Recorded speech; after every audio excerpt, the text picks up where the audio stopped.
Queridos amigos y amigas, bienvenidos al canal. Y a los que están de regreso, nos encanta tenerte con nosotros. Hoy vamos a continuar con este estudio en las profecías de Ezequiel. Son profecías relacionadas con acontecimientos sobre el final de los tiempos, en los cuales, como tú sabes, Israel como nación geográfica, histórica, es un punto de referencia eh, como Dios lo usa, ya que ocupa un rol como el reloj de Dios para entender los tiempos finales. Así que hoy vamos a acercarnos al texto bíblico en el libro de Ezequiel capítulo 35, una profecía que Dios le da a Edom. Edom es la descendencia de Esaú, el hermano de Jacob, de donde provienen precisamente los grupos étnicos que viven en Jordania y en Palestina hoy día, en este tiempo tan crítico.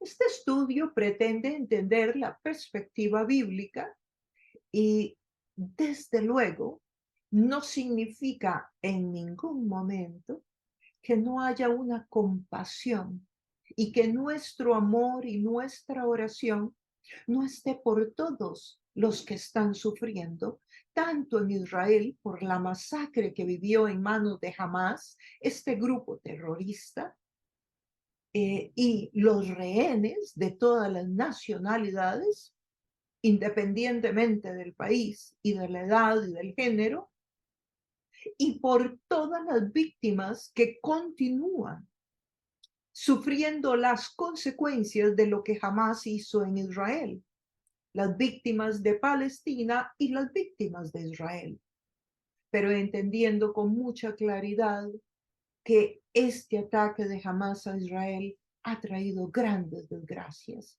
y esperando en Dios que la mano invisible de Dios entre y pueda hacer que este grupo de terroristas sea entregado en manos de Israel sin necesidad de que siga habiendo tantas muertes de gente inocente. Que el Señor nos ilumine, que podamos entender esta profecía que tuvo cumplimiento en su momento, allá en el año 586, cuando el imperio babilónico llevó en cautiverio a Judá, pero que también eh, tuvo su cumplimiento cuando Dios llevó a cabo todo lo que le profetizó a los descendientes de Esaú. Bueno, sin más, continuamos esperando que el Espíritu de Dios ilumine el texto bíblico y que puedas comprender desde la Biblia esta profecía que nos ilumina para entender los tiempos finales. Profecía bíblica de Ezequiel, en el capítulo 35. Estaremos entonces compartiendo sobre una de las profecías que dio Ezequiel. La palabra del Señor vino a mí y me dijo: Hijo de hombre, vuélvete hacia la montaña de Seir y profetiza contra ella. Adviértele que así dice el Señor y Dios: Aquí estoy contra ti, montaña de Seir. Contra ti extenderé mi mano y te convertiré en un desierto desolado. Tus ciudades serán destruidas y tú quedarás en ruinas. Entonces sabrás que yo soy el Señor. Porque mantienes una antigua enemistad, entregaste a los hijos de Israel al poder de la espada en el día de su castigo final. Por lo tanto, tan cierto como que yo vivo, afirma el Señor y Dios, te entregaré a la sangre y la sangre te perseguirá. Porque no aborreciste el derramamiento de sangre, ésta te perseguirá y haré de la montaña de Seir un desierto desolado y exterminaré a todo el que pase o venga por allí. Llenaré de heridos tus montes. Los que han muerto a filo de espada cubrirán tus colinas, tus valles y los canales de tus ríos. Para siempre te convertiré en una ruina perpetua. Tus ciudades quedarán deshabitadas. Entonces sabrás que yo soy el Señor. Porque tú has dicho, estas dos naciones y los dos territorios serán míos. Yo seré su dueño, aunque yo el Señor estaba allí. Por lo tanto, tan cierto como que yo vivo, haré contigo conforme al furor y celo con que tú actuaste en tu odio contra ellos, afirma el Señor y Dios. Y cuando yo te juzgue, me daré a conocer entre ellos. Entonces sabrás que yo, el Señor, he oído todas las injurias que has proferido contra las montañas de Israel. Tú dijiste, están devastados, nos han sido entregados para devorarlos. Me has desafiado con arrogancia y has multiplicado tus palabras contra mí. Yo te he escuchado. Así dice el Señor y Dios. Para alegría de toda la tierra, te dejaré en ruinas. Así como se alegraron cuando quedó desolada la herencia del pueblo de Israel, también yo me alegraré de ti. Tu montaña de Seir, tu montaña de Seir y todo el territorio de Edom quedarán desolados. Así sabrán que yo soy el Señor. Y veremos, a señal de introducción, aspectos generales. ¿Qué es una profecía? La profecía es un género literario que, al igual que Apocalipsis o los Evangelios, por ejemplo, no pertenecen a la literatura universal, sino a la literatura bíblica solamente. O sea, que la literatura universal no estudia los géneros como apocalípticos o los géneros proféticos, pero los que estudiamos la palabra de Dios de manera formal los tenemos que estudiar para poder entenderlos, para poder interpretarlos correctamente. Cada uno de estos géneros literarios tiene sus propias reglas. Para interpretación hay un lenguaje particular que debe ser entendido de acuerdo a las reglas y no a la imaginación y no a un pensamiento libre, sino que existen reglas para interpretar estos géneros. Esta profecía a la que nos vamos a referir hoy le fue dada a Ezequiel. ¿Quién es Ezequiel? Ezequiel es un sacerdote que vive en Jerusalén y cuando el pueblo es llevado cautivo por el imperio babilónico, él es llevado cautivo también. Aproximadamente 8 años después de que se llevaron a Daniel, a quien se lo llevaron en el primer viaje. Hubo 3 viajes para deportar a todas las personas que había. En el primer viaje se llevaron al liderazgo, a las personas de influencia que estaban en el gobierno de Israel. Y dentro de eso se va Daniel, lo cual nos indica que habían 3 profetas al mismo tiempo en esta época. Estaba Daniel, que ustedes recordarán el libro de Daniel en el Antiguo Testamento. Daniel está trabajando y profetizando dentro de la corte del rey Nabucodonosor, o sea, del rey que lo lleva cautivo. Y luego está Jeremías, que se queda en Jerusalén, en donde otra persona asume el reinado, mientras esto está sucediendo con la mayoría del pueblo llevado a cautiverio y está quedándose en la ciudad. A él no lo llevaron al cautiverio, pero es un profeta de Dios que está profetizando en Jerusalén. Y está Ezequiel, quien era sacerdote en Jerusalén, y Dios le hace el llamado de profeta ya estando en cautiverio. Ese es Ezequiel. ¿Por qué esta profecía? ¿Por qué esta profecía puede ser tan importante para nosotros? Bueno, porque como hablábamos anteriormente, todos estos mapas están acá para que nosotros podamos recordar el cautiverio. El cautiverio es de Judá, o sea, el reino del sur, a Babilonia. Pero también hubo un cautiverio donde fueron llevados por el imperio asirio. Entonces, Israel estaba dividido en 2 reinos. Ambos reinos son llevados cautivos, uno después del otro.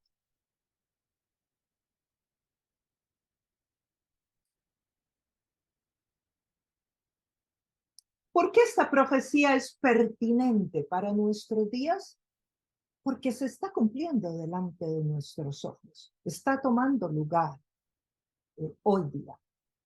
Al igual que la profecía de Ezequiel 36, Ezequiel 37, Ezequiel 38, que estaremos estudiando en los próximos estudios si es la voluntad de Dios. Esta es una profecía contra Edom. ¿Y quién es Edom? Edom es la descendencia de Esaú. Permítanme y se lo pongo. Aquí está en el mapa, ¿lo pueden ver? Aquí está el reino de Israel, el reino del norte, el reino del sur, perdón. Habían otros reinos en esa época, los moabitas, los edonitas. Bueno, este reino que está acá es el reino de Esaú. Y veremos eso y lo estaremos explorando hoy un poquito. Veremos algunas de las raíces. Y aquí está el grupo de los filisteos.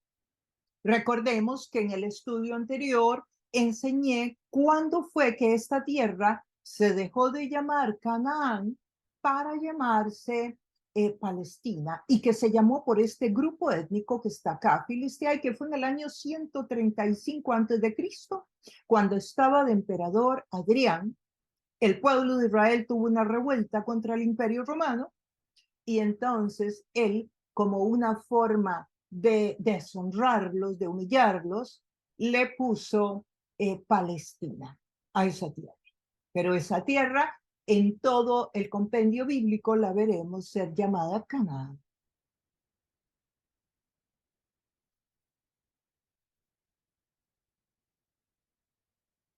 ¿Qué rol juega Satanás en esta profecía? Bueno, Satanás ha perseguido al pueblo de Dios desde el mismo inicio de la creación del ser humano.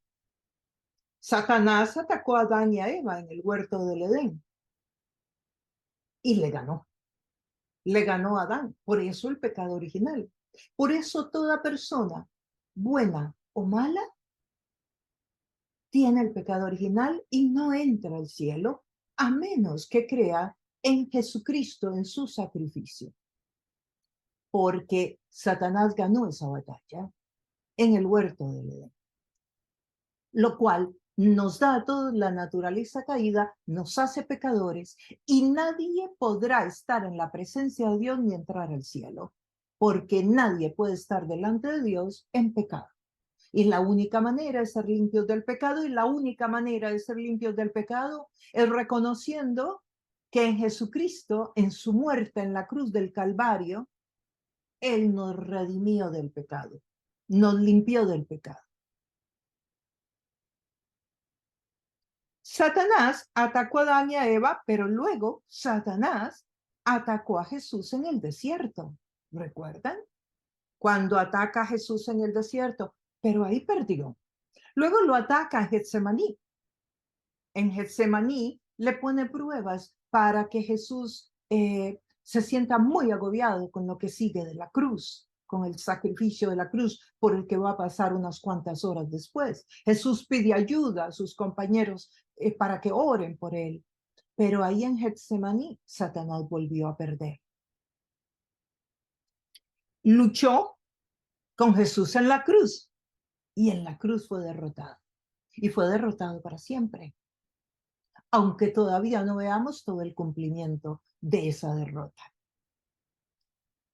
Y también fue derrotado en la resurrección, cuando Jesús vence la muerte, que fue lo que entró al huerto del Edén a través del pecado de Adán y Eva. Entró la muerte. Antes de eso el ser humano no moría, físicamente hablando, ni espiritualmente hablando. No estaba la muerte. La muerte entra en el huerto del Edén con la derrota de Satanás al primer Adán. Por eso tuvo que venir un segundo Adán, que es Cristo Jesús. Y en la resurrección, Satanás es destruido, Satanás pierde la batalla porque Jesús vence la muerte. Y él tratará de venir a sentarse en el templo de Dios. Pero entonces Jesús vendrá en gloria y lo destruirá. Y pondrá su gobierno en la tierra por 1000 años, como dice la Escritura. Dios usó el imperio de Babilonia, ¿para qué? Para disciplinar a su pueblo. Y eso lo veremos ahora. ¿Por qué te vas a preguntar? Pero ¿y qué pasó? ¿Por qué Dios permitió que Israel fuera llevado cautivo por un imperio? ¿Qué sucedió? Bueno, eso es lo que se llama un juicio de Dios. Si usted lee Ezequiel 34, va a poder ver ahí una profecía de Dios, también a través de Ezequiel, contra el liderazgo de Israel.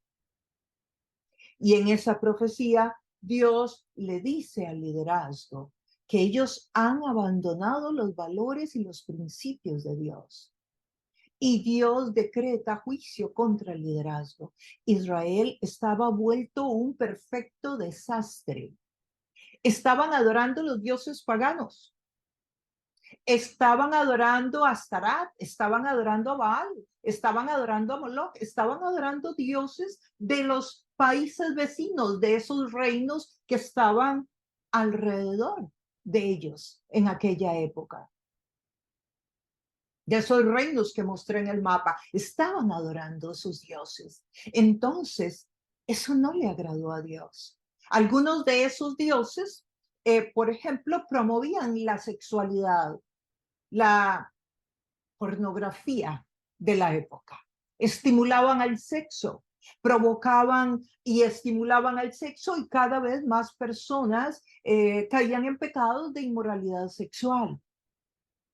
Y lógicamente ante esta estimulación, pues habían muchos embarazos no queridos, no planeados. Y al haber embarazos no planeados, también habían abortos, también habían otro tipo de situaciones en las cuales el pueblo de Israel estaba cayendo, que iban contra el plan de Dios. Es impresionante, pero hubo tantísima pérdida de valores en el pueblo de Israel que llegaron a hacer cosas horribles. Usted puede leer el libro Lamentaciones en el capítulo 4, muchas cosas desagradables para los ojos de Dios, contrarias a lo que Dios les había dicho, pero sobre todo al meterse en el plano de la idolatría, no porque dejaron de creer en Dios, sino porque dejaron de obedecer a Dios.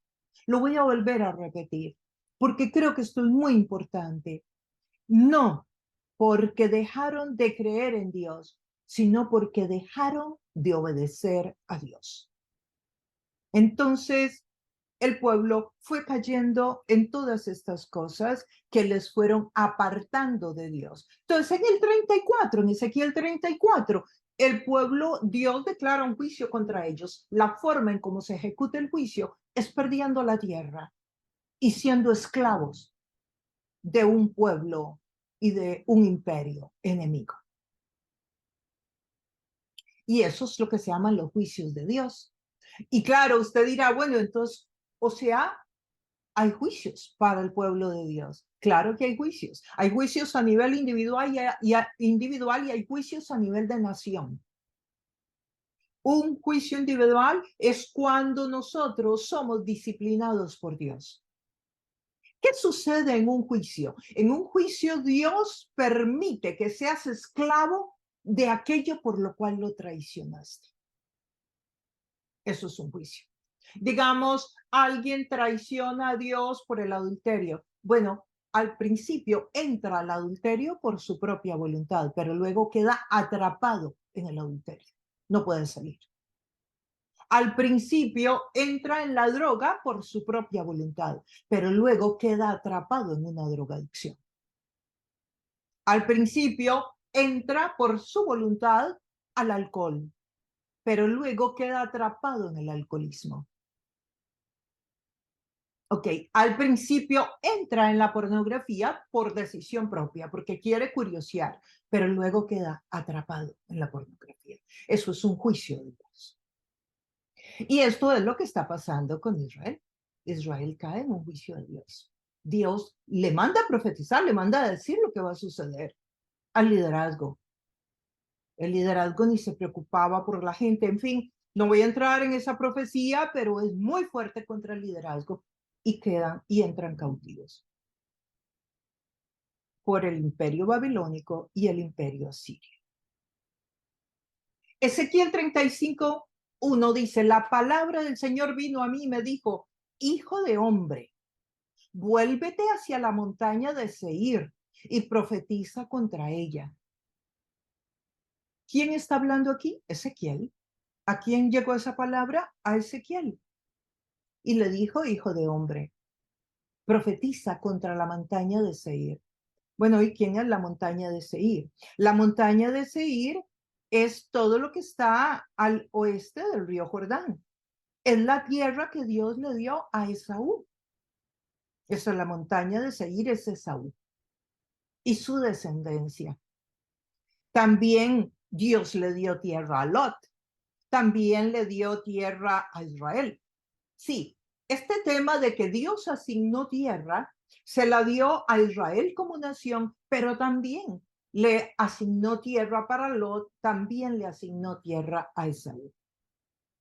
Y veamos un poco en dónde está eso en el texto bíblico, para confirmar que esto que yo estoy diciendo es correcto. Aquí está en Deuteronomio 2, del 1 al 5 y el verso 8. Aunque todo el capítulo habla de eso, yo he tomado un par de versos para que el tiempo nos alcance para cubrir todo el capítulo 35 de Ezequiel. Enseguida nos dirigimos hacia el desierto por la ruta del Mar Rojo. Recuerden que Deuteronomio, al igual que los primeros cinco libros de la Biblia, fueron libros sobre la experiencia del pueblo de Israel en sus orígenes, y Moisés es el que está liderando. Entonces dice que nos dirigimos hacia el desierto por la ruta del Mar Rojo, como el Señor me lo había ordenado a Moisés. Nos llevó mucho tiempo rodear la región montañosa de Seir. O sea, tenían que atravesar, y el rodear esas montañas tan grandes de Seir, pues les había llevado tiempo. Entonces el Señor le dijo, dejen ya de andar rodando por estas montañas y diríjanse al norte. Dale estas órdenes al pueblo. Pronto pasarán ustedes por el territorio de sus hermanos, los descendientes de Saúl. ¿Por qué, hermanos?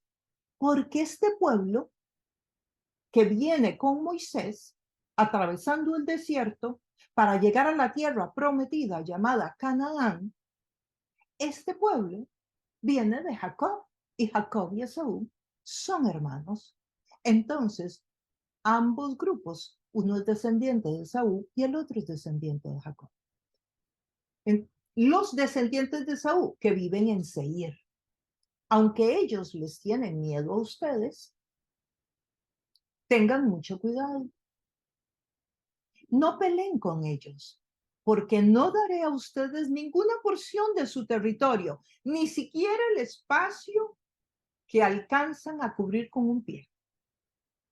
A Esaú le he dado por herencia la región montañosa de Seir, o sea, toda esa parte que está al oeste del Jordán, que ustedes la vieron en el mapa, y la volveremos a ver ahora en un rato para recordar a cuál parte se refiere. Así que bordeamos el territorio de nuestros hermanos, los descendientes de Esaú, que viven en Seir. Okay, aquí pueden ver entonces que ese fue un terreno que Dios le entregó a Esaú, y ahora los que viven son los descendientes. Aquí pueden ver un mapa para que puedan ver. La tierra en esa época, como pueden ver, no se llamaba Palestina, se llamaba la tierra de Canaán. Aquí está Jerusalén y Y aquí está Samaria. Esto es como se llamaba Samaria antiguamente. Y aquí está Edom. Miren toda esta parte. Estos son los edomitas, que son los descendientes de Esaú, que también viven hoy día en la parte de Palestina y el West Bank. Aquí lo pueden ver en otro mapa desde otra perspectiva de la época. En la época, estos eran los reyes, los reinos, ¿ves? Kingdom significa reino. Aquí había un reino, aquí había otro, Moab, y aquí estaba el de Edom, aquí estaba el de Judá y aquí estaba el de Israel, porque Israel a esta época ya estaba dividido. Sí, aquí está el imperio asirio, que fue el que los llevó a ellos cautivos, uno de los imperios, y luego por acá, más acá, está el babilónico, que también los llevó a ellos. Y aquí está los filisteos, que era un grupo étnico de esta época, que estaba en esa zona, a la par de este reino de Judá. Aquí lo vuelvo a poner de otra manera, para que lo puedan ubicar. Jacob y Esaú eran hermanos. Eran hermanos y vivieron ahí durante esta profecía y lo que aquí ocurre en esta profecía que vamos a estudiar hoy. Y Israel es llevado cautivo por el imperio babilónico acá por el norte.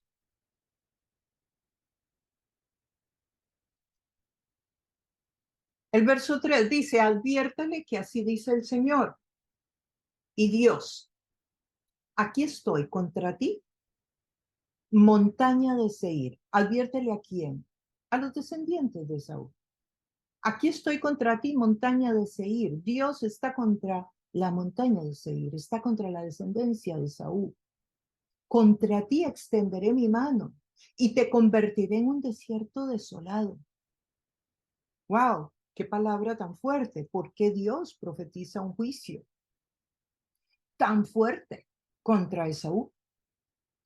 Porque Esaú le tuvo un odio perpetuo de generación en generación a su hermano Jacob. Porque se unió al enemigo de su hermano cuando estaba siendo llevado cautivo por el imperio babilónico. Esaú se unió con el imperio babilónico para hacer atrocidades a nivel físico, para traer un derramamiento de sangre aún mayor sobre Israel. Porque trajo una gran masacre y una gran violencia. Aumentó la violencia y la masacre en lugar de ayudarles. Porque participó en el asesinato y cuando alguno quería escapar por los caminos de Seir, de la montaña, los generales, los del ejército de Edom, los atrapaban y los mataban de formas crueles. Y los que lograron escapar, los trajeron de nuevo a la ciudad, a Jerusalén, a los babilonios, para que los mataran. Porque traicionó a su hermano de sangre. Porque disfrutó de su calamidad. Y lo veremos ahora, porque estoy diciendo que disfrutó su calamidad, porque Dios se los dice, se los pone en la cara a través del profeta. Ahora veremos cómo Dios le dice, te escuché cuando te reías, te escuché cuando te burlabas. ¿Por qué es que Dios manda este juicio contra Esaú? Porque le faltó compasión por su hermano, porque lo traicionó, porque aprovechó. Además, ese momento de crueldad que estaba viviendo para robarle y le robó todo lo que tenía y todo lo que pudo. Ahora, ¿por qué Esaú hace todas estas cosas contra su hermano? Porque Esaú no está en pacto con Dios. Es el hermano de Jacob, pero no está en pacto. ¿Por qué no está en pacto? Porque no quiso entrar en pacto con Dios. Lo veremos también en el texto. Para Dios lo importante no es quién es usted. Para Dios lo importante es que usted quiere estar en pacto con Él. Para Dios lo importante es el pacto que tú tengas con Él y que Él tenga contigo. No la persona. Esaú rechazó el pacto. Esaú vendió la primogenitura. O sea, el pacto, vendió la herencia y la vendió por un plato de lentejas. Literalmente. No le había interesado la herencia espiritual. No le importó como una forma de despreciar a Dios, de despreciar lo que Dios podía dar. Veámoslo acá en Génesis 25, del 27 al 31. Los niños crecieron. ¿Quiénes? Los dos hermanos, Esaú y Jacob. Esaú era un hombre de campo y se convirtió en un excelente cazador, mientras que Jacob era un hombre tranquilo que prefería quedarse en el campamento. Isaac quería más a Esaú porque le gustaba comer de lo que él cazaba. Pero Rebeca quería más a Jacob. Y usted dice, el papá quería uno y la mamá quería otro. Claro, pero esto tiene un fundamento. Y es que Isaac era menos, pongámosle, menos espiritual, menos inclinado a respetar el pacto. Y Rebeca era más de cuidar el pacto. Entonces, cuando dice amaba más a Jacob, se refiere amaba más al que mantenía el interés por continuar en su fe el pacto con Dios. Un día, cuando Jacob estaba preparando un guiso, Esaú llegó agotado del campo y le dijo, dame de comer de ese guiso rojizo, porque estoy muy cansado. Por eso a Esaú se le llamó Edom, que significa rojo en hebreo. Véndeme primero tus derechos de hijo mayor, respondió Jacob, que posiblemente sabía que Esaú no tenía interés en conservarlos. Me estoy muriendo de hambre, contestó Esaú, así que, ¿de qué me sirven los derechos de primogénito? Véndeme entonces los derechos bajo juramento. Qué buen negociante Jacob, ¿no? O sea, ya le había ofrecido comprarlo, ahora le dice que es juramento, que vendría a ser como hoy día firmado el documento. Insistió Jacob. Esaú se lo juró y fue así como vendió a Jacob sus derechos de primogénito, la herencia espiritual, el pacto que Dios había hecho con Abraham, con Isaac. Ahora continuaría con Jacob, y no con Esaú, que fue el hermano que nació primero. Ellos fueron gemelos, pero Esaú nació primero. Pero ahora pasará a su hermano Jacob, porque él lo menospreció.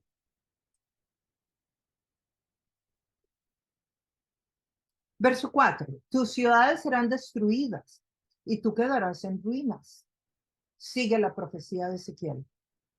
Tus ciudades van a quedar destruidas. Entonces sabrás que yo soy el Señor, porque mantienes una antigua enemistad. Entregaste a los hijos de Israel al poder de la espada en el día de su castigo final.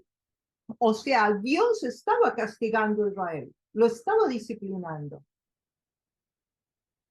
Y esa parte es verdad, pero no le gustó que Esaú viniera a colaborar con esa disciplina, con ese mal. Ve lo que le dice. Mantienes una antigua enemistad. Hay algunas versiones bíblicas que dicen perpetua enemistad. Vamos a ver desde dónde y por qué viene esta enemistad. Entregaste a los hijos de Israel al poder de la espada. Si él contribuyó con el imperio que vino a llevarlo cautivo. Veamos esto de la enemistad, esta perpetua enemistad, porque estamos hablando que ya Esaú no está, tampoco está Jacob. Ustedes recordarán que Jacob murió en Egipto. José era su hijo, ¿verdad? Y cuando cuando la tierra entró en hambre, José le dio de comer a sus hermanos y fue la mano derecha del faraón, etcétera, antes de los 400 años de esclavitud. O sea, Jacob murió hace tiempo. Estos son los descendientes. Y estos son los descendientes de Esaú. No son ellos ya. Porque mantienes una antigua. O sea que esta enemistad viene de años. Interesante, ¿verdad? Cómo el odio y el rencor puede viajar de generación en generación cuando alguien sabe hacer bien el trabajo satánico. Como también la bendición de Dios y el pacto de Dios puede viajar generaciones y generaciones cuando alguien sabe hacer bien el trabajo de Dios. Y ahí nos tenemos que preguntar, ¿qué trabajo estamos haciendo nosotros? ¿Estamos pasando el pacto de Dios a nuestra familia? ¿O estamos contaminando a nuestra familia con los resentimientos familiares? Estamos contaminando a otros con los resentimientos que tenemos por otras personas que nos han ofendido y que nos han hecho daño.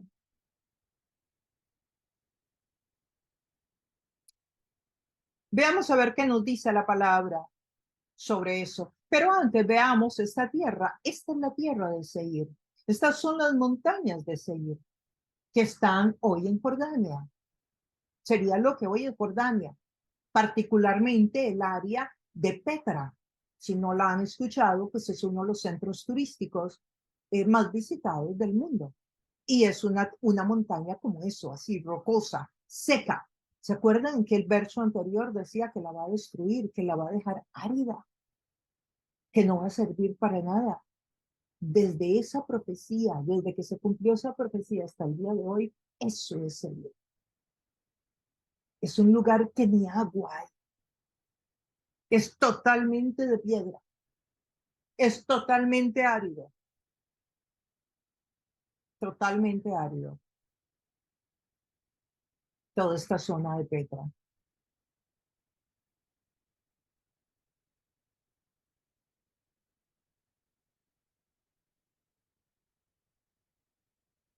Pero antes de pasar acá al 6, leamos acá Hebreos.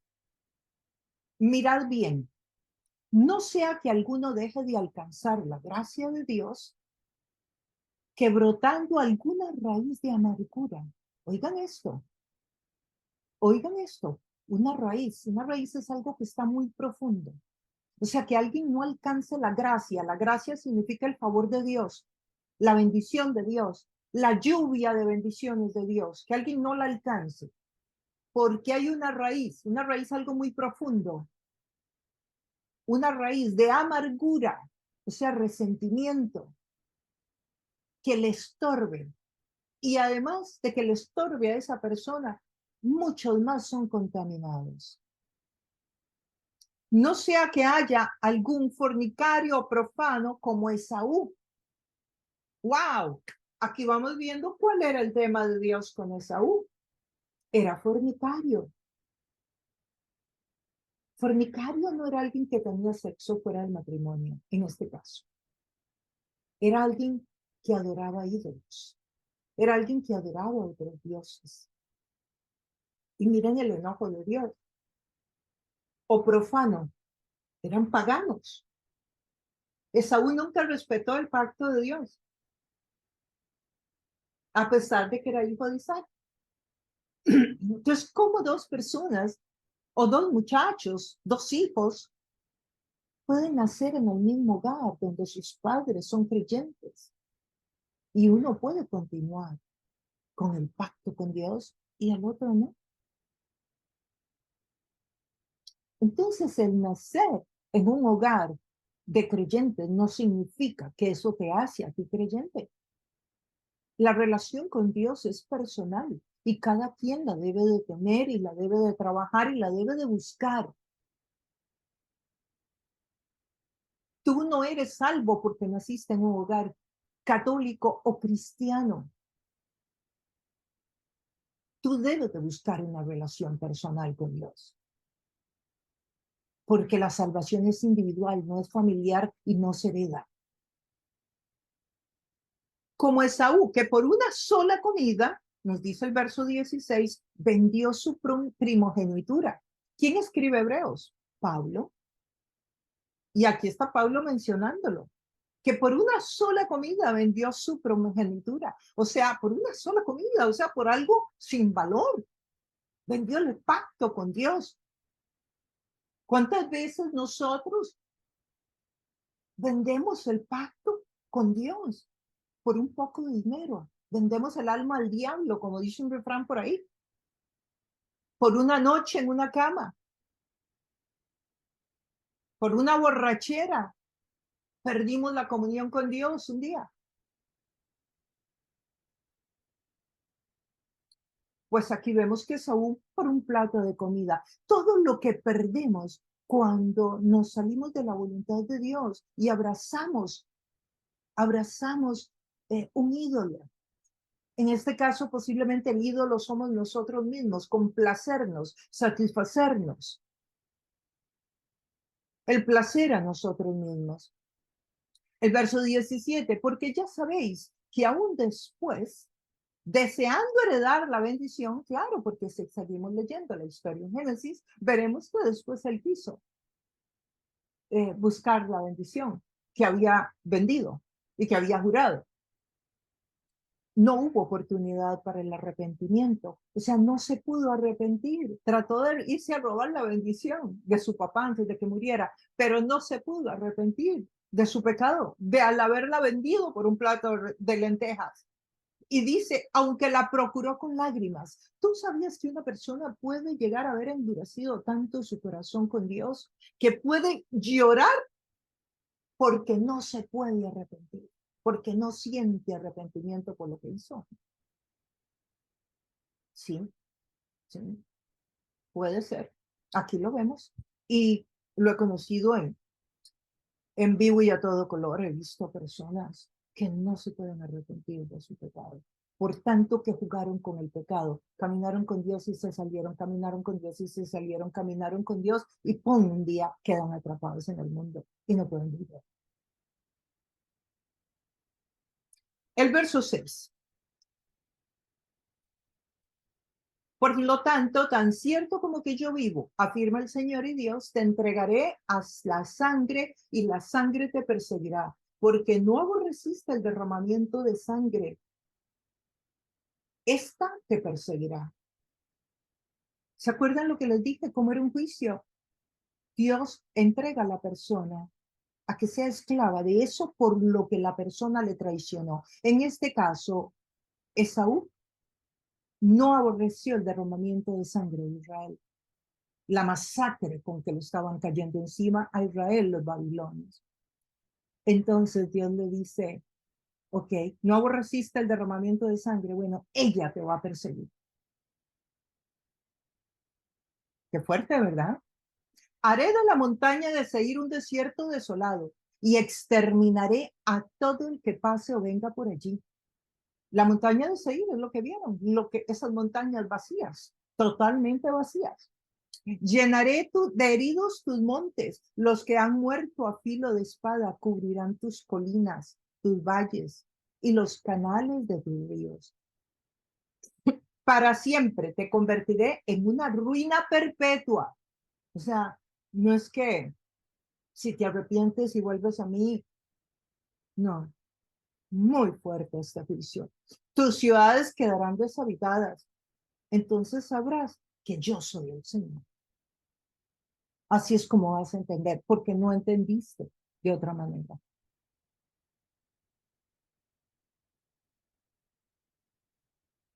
Abdías es un profeta, es un libro muy pequeño, muy, muy pequeño. Es un capítulo con 26 versículos. Dice, si vinieran a ti ladrones o saqueadores nocturnos, ¿no robarían solo lo que crean suficiente? Es otra profecía, ¿verdad? Para que, ¿verdad? Adapten su mente al léxico que se usa en las profecías. Pero a ti te espera gran destrucción. Esta es una profecía también sobre la misma, sobre Saúl, al Saúl y sobre la misma situación. Si vinieran a ti los benjamiadores, ¿no dejarían algunas uvas? Pero a ti, Esaú, te saquearán, te despojarán de tus tesoros más escondidos, hasta la frontera te expulsarán tus propios aliados. Interesante, ¿no? Las alianzas ya existían desde aquella época entre naciones. Te engañarán y dominarán tus propios amigos. Los que se sientan a tu mesa te pondrán una trampa. Te pondrán una trampa. Es que Edom no tiene entendimiento. ¿Acaso no destruiré yo en aquel día a los sabios de Edom? Recuerden, Edom es Seir. Edom es la nación, Seir es el lugar donde vivían. A la inteligencia del monte de Esaú, aquí le llama al monte, ya no Seir, le llama Esaú directamente. Afirma el Señor. Ciudad de Temán, tus guerreros temblarán de miedo de que todo hombre sea exterminado del monte de Esaú por la masacre, por la violencia hecha contra tu hermano Jacob. Cuando habla de esa masacre, o sea, por la masacre, se refiere por la masacre que hiciste de Israel. Por la violencia contra tu hermano Jacob, se refiere a ese momento en que fue llevado cautivo.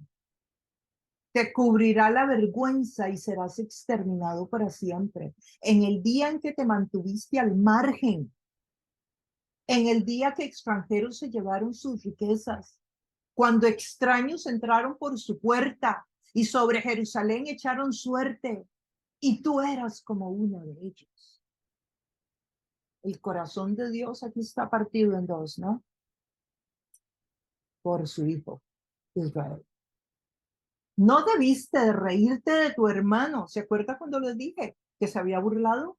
Aquí está en la profecía de Abdías. No debiste reírte de tu hermano en su mal día. O sea que Dios estaba escuchando, como te escucha a ti y a mí también, cuando nos burlamos de alguien, cuando destruimos a alguien con la lengua. Y ojalá que ese alguien sea otro creyente. Qué lío, ¿no? No debiste reírte de tu hermano en su mal día, en el día de su desgracia. No debiste alegrarte a costa del pueblo de Judá en el día de su ruina. No debiste hablar con arrogancia en el día de su angustia. No debiste entrar por la puerta de mi pueblo en el día de su calamidad. No debiste disfrutar de su desgracia en el día de su calamidad. No debiste aguardar con los cruces de caminos para matar a los que huían. No debiste entregar a los sobrevivientes en el día de su angustia, porque cercano está el día del Señor contra todas las naciones que se levanten contra Israel. Como hiciste, te harán. Sobre tu cabeza caerá tu merecido.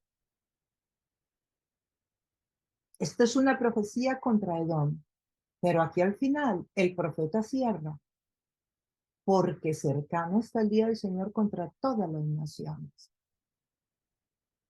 Claro, y esto tiene una gran conexión con los tiempos finales, porque en los últimos tiempos Israel va a quedar solo. Ninguna nación lo va a ayudar. Y el juicio de Dios vendrá contra las naciones.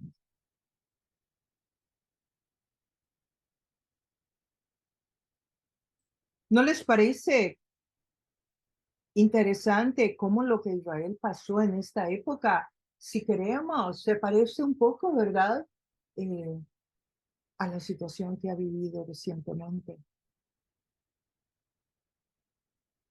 El verso 10. Porque tú has dicho, estas dos naciones y los dos territorios serán míos. Yo seré su dueño, aunque yo, el Señor, estaba allí. O sea, Dios le sigue reclamando a Saúl, porque Saúl ha dicho que las dos naciones serán de él. O sea, Israel y la que Dios le dio. Las dos serán de él. Yo seré su dueño. Y dice el Señor aquí al final del verso, yo seré su dueño, aunque tú sabes que yo, el Señor, estoy ahí.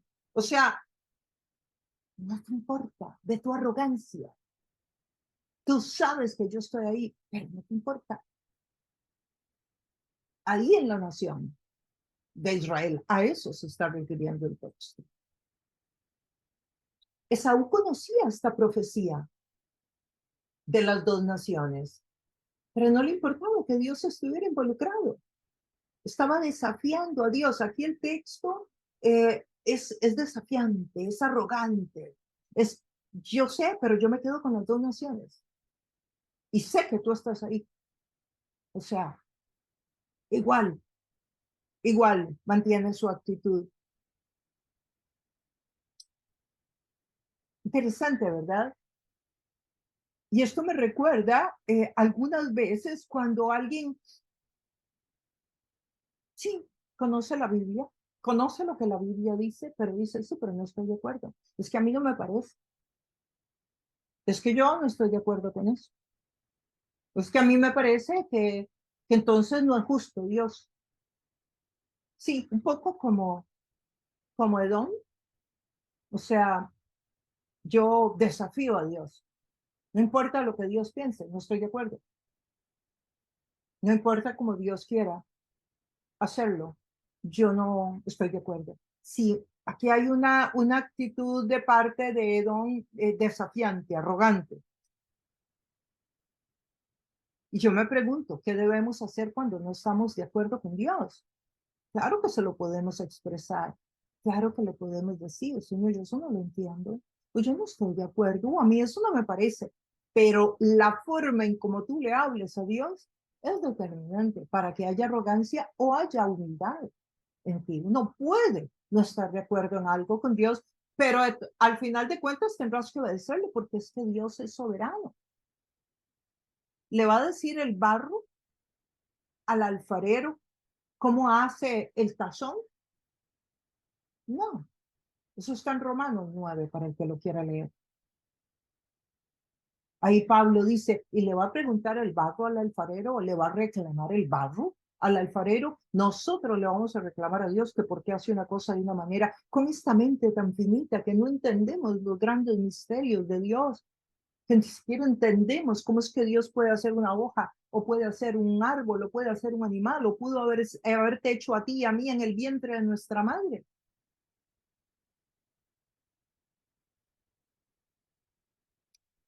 Génesis 25, 21 y 26 dice, Isaac oró al Señor en favor de su esposa, porque era estéril.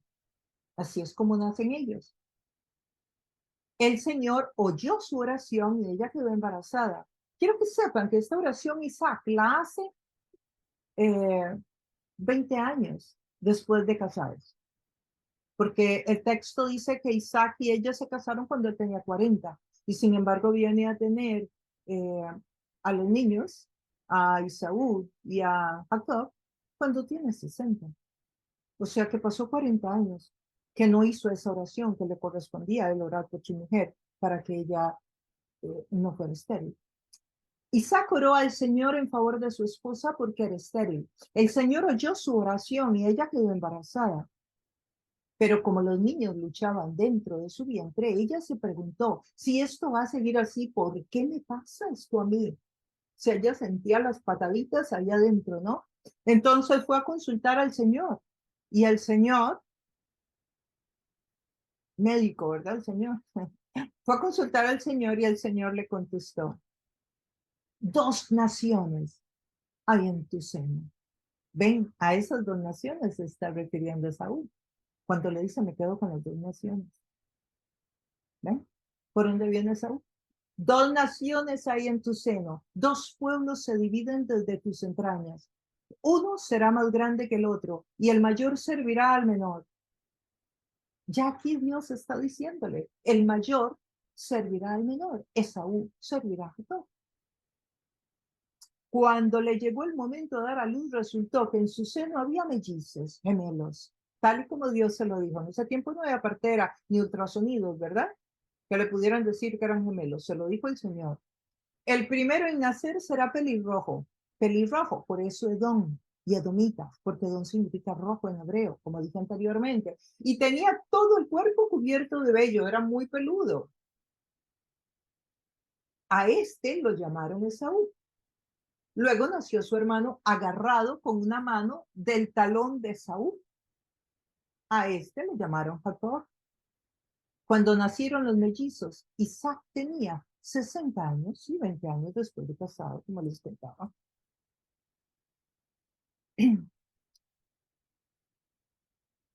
Entonces, ¿puede alguien creer en Dios y no experimentar a Dios? Claro, lo estamos viendo en Esaú.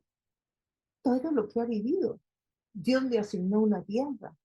Dios profetizó a su madre. Él conocía estas profecías. Sabía del poder de Dios. ¿Cómo no iba a saber? Todo el mundo sabía el poder de Dios.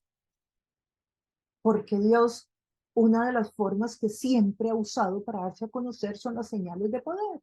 Y las hacía con el pueblo de Israel en el desierto y las hizo cuando los liberó de la esclavitud en Egipto. Y las hizo muchas veces cuando les dio guerras ganadas. Y no había posibilidad de que las ganaran. Y Dios se las daba ganadas. Como le dio a Israel el gane en aquella guerra que tuvieron en el 48 contra 6 países que lo rodeaban. Sin que Israel tuviera ejército. Y una nación joven. Estaba apenas formándose. El sionismo apenas tomaba fuerza. El sionismo, ya saben, es el movimiento mundial de migración de judíos a su tierra.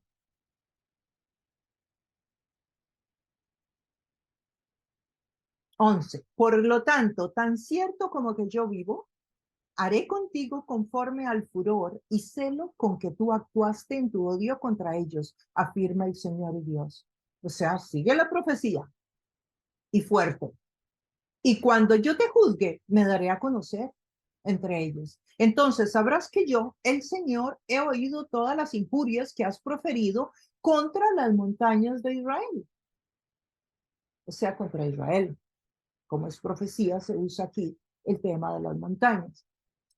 También porque es hebrea. Tú dijiste, están devastados, nos han sido entregados para devorarlos. Miren cómo Dios estaba escuchando las conversaciones de los edomitas. Mientras Israel era ensangrentado por los caminos, camino al cautiverio. Me has desafiado con arrogancia y has multiplicado tus palabras contra mí. Yo te he escuchado.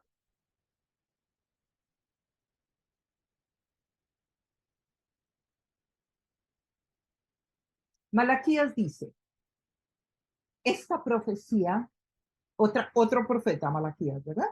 Y en el capítulo 1, esta profecía es la palabra del Señor dirigida a Israel por medio de Malaquías. El amor de Dios por su pueblo. Yo los he amado, dice el Señor. ¿Y cómo nos has amado? Preguntan ustedes. ¿No era Esaú hermano de Jacob? Sin embargo, amé a Jacob, pero aborrecí a Esaú. Dejé sus montañas devastadas y entregué su heredad a los chacales del desierto. Esta es una palabra muy fuerte de Dios para Esaú. Y cuando habla de amé y de aborrecí, no es lo que para ti y para mí significa de aborrecer, como ese mismo resentimiento que ha arrastrado Esaú. Se está refiriendo a que él disciplinó, a que él no aceptó cuando Esaú se levantó contra él. A eso se refiere. Y vemos en el texto bíblico una y otra vez cómo Dios defiende a Israel, cómo Dios está con Israel. Y este asunto es muy difícil para muchas personas. Pero si no entienden el contexto bíblico, si no entienden lo que Edom había hecho, si no entienden lo que había sucedido, si no entienden la relación que Dios sí trató de tener antes, pues lógicamente hay grandes vacíos de conocimiento. Edom dice, aunque nos han hecho pedazos, oigan, así le contesta Edom a Dios, aunque nos han hecho pedazos, reconstruiremos las ruinas. Pero el Señor de los ejércitos dice, ustedes podrán reconstruir, pero yo derribaré. Serán llamados territorio malvado, pueblo que estará siempre bajo la ira del Señor. Ustedes lo verán con sus propios ojos y dirán, ¿se ha engrandecido el Señor aún más allá de las fronteras de Israel?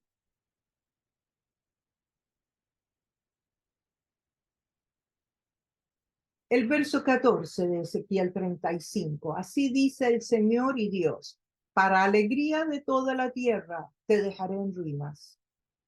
Así como se alegraron cuando quedó desolada la herencia del pueblo de Israel, también yo me alegraré de ti, tu montaña de Seir y todo el territorio de Edom. Quedarán desolados. Así sabrán que yo soy el Señor.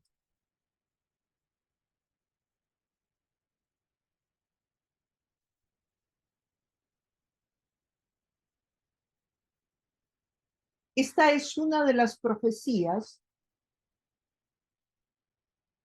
más importantes que tenemos y como decía al inicio, y estamos viendo parte de su cumplimiento hoy día, está frente a nuestros ojos, como algunas otras de las profecías. Dios ha trabajado con estas naciones por muchos años. Dios ha estado ahí presente y ha trabajado para moldearlos, tanto Israel, porque Israel no es el pueblo, o sea, es pueblo de Dios, pero no por eso son hijos de Dios. Y eso lo encontramos en Romanos. Romanos dice que no porque son el pueblo de Dios, son hijos de Dios. ¿Por qué? Porque cada persona tiene que reconocer que Jesucristo es el Señor, incluyendo los israelitas, incluyendo a las personas de Israel, y que Israel haya sido el pueblo escogido por Dios, creado por Dios, escogido por Dios, para a través de ese pueblo darse a conocer a las naciones en el Antiguo Testamento. Hoy sabemos que Dios se da a conocer a través de todos los que crean en Jesucristo. Pero históricamente y proféticamente, Israel sigue ocupando un puesto muy importante, un rol muy importante en el reloj profético de Dios. Dios sigue usando a Israel como un reloj para que nosotros podamos conocer cuándo son los tiempos, en qué tiempo estamos dentro de la escatología bíblica. Nosotros entendemos por todo este estudio que alguien perfectamente puede conocer a Dios, puede conocer las profecías, puede tener a un profeta, como lo tuvo Edom, pero no necesariamente experimentar a Dios en su vida, porque la experiencia de Dios se logra a través de la obediencia, no a través del conocimiento. Y toda persona debe de buscar una relación personal con Dios. Claro. Y estas profecías significan en algún momento que nosotros no debemos de tener compasión o por el pueblo de Israel que puede estar en un juicio, o por los pueblos vecinos a Israel en este momento que están sufriendo. Claro que no. Siempre debemos de tener compasión, siempre debemos de estar orando, pero sí también debemos de entender qué dice la Biblia y acompañarlo con qué dice la historia, porque en este caso, como ya lo hemos visto en los estudios anteriores, también hay base histórica, geopolítica, que nos puede ayudar para tener un mejor entendimiento. Entonces, oramos a Dios, que Dios bendiga a Israel, que Dios ayude a Israel en todo este desafío que está pasando hoy día, pero que también Dios ayude a todos los árabes que están en la franja de Gaza, en el West Bank y en cualquier otro lugar, que son inocentes de esta masacre que Israel ha vivido, que puedan tener paz, que Dios en su amor y misericordia los visite, que Dios se revele a sus vidas y que puedan conocer de Cristo, porque ahí ambos grupos necesitan de Jesús. Ambos grupos necesitan la paz, necesitan el gobierno de Dios en sus vidas.